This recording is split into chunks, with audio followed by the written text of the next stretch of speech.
ஆனால் திருமாவளவன் என்ன சொல்கிறார் என்றால், என்னுடைய பட்டியலின ஜாதி மக்கள்தான் குப்பை எடுக்க வேண்டுமா?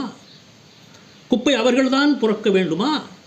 ஏன் வேறு ஜாதி மக்கள் குப்பை எடுத்தால் ஆகாதா என்று கேட்கிறார். குப்பை அள்ளுகிற தொழிலை குப்பை அள்ளுகிறவர்களே செய்ய வேண்டும், அரசு பணியாளர்களாக அவர்களை மாற்ற வேண்டும் என்கிற அந்த கோரிக்கையில் நமக்கு மாற்று கருத்து இருக்கிறது. பணி நிரந்தரம் செய்யக்கூடாது என்று சொல்லுவதுதான் அதிலே சரியான கருத்து.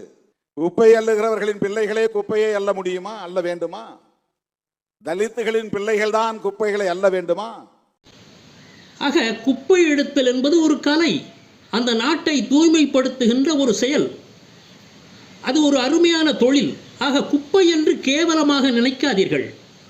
ஒரு ஜாதிய தலைவர், ஒரு கட்சியினுடைய தலைவராக இருக்கக்கூடியவர் தன்னுடைய மக்களை எவ்வாறு வழிநடத்த வேண்டும், அதில் கேவலம் என்று எந்த ஜாதிக்காரர்களும் அவர்களை நாங்கள் தரம் தாழ்த்தி பேசவில்லை. சேற்றிலே செந்தாமரையும் முளைக்கும்.